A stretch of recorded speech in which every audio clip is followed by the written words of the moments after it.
preach that God has delivered you from drugs. God has delivered you from alcohol. God has delivered you from smoking. And your very testimony can change the course of somebody's life. Come on, put those hands together and give the Lord a praise.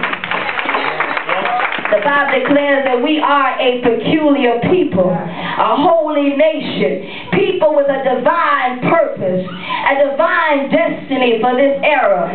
You see, Samson was anointed. The Bible records that the Lord blessed him as he grew. And whenever the Spirit of the Lord took a hold of him, he was able to do things that an average man could not do. We're talking about Samson tonight. And Samson had the ability, when the Spirit of God came upon him, to rip a lion's jawbone apart with his bare hands.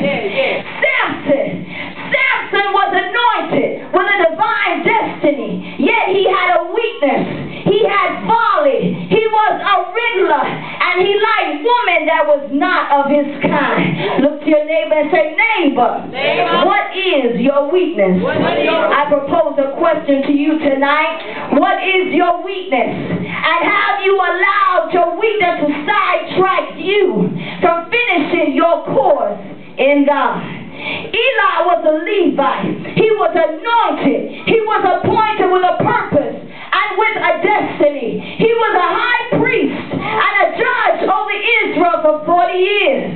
A high priest is a chief priest of the Hebrew priest, a spiritual leader, a representative of the nation before God, to oversee the sanctuary, its service, and its treasure.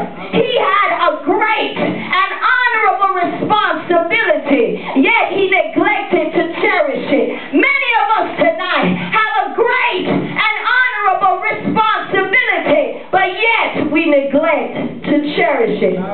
The Levites became to the Israelites what ministers and teachers are to the people now, and thus teaching and training them.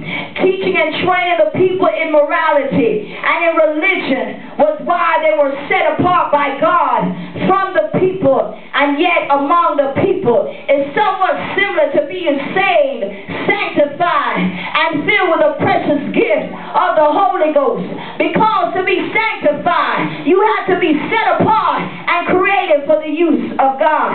Levites were to care and to maintain the tabernacle. In Numbers 1 and 4, the Bible declares Aaron was told that no one who is not a Levite may officiate or come near where he was. Officiate is to act as an officer, to perform duties of an officer, or to act as a rabbi. It is entirely imperative that we do not, in any circumstance, officiate ourselves or be around those without our same belief. Whenever the children of Israel entangled themselves with those of another faith, they began to worship pagan gods. My question to you tonight is, what fellowship has light with darkness? There is no common denominator. We are in the world, placed here to be a light, a tool to be used by God to show a dying age that salvation is free. Not to worship as they worship, not to serve whom they serve, not to act as they act. There is a line drawn between righteous and unrighteous, a wall of separation between the godly and the ungodly. There must be a difference. Look to somebody and say, there must be a difference.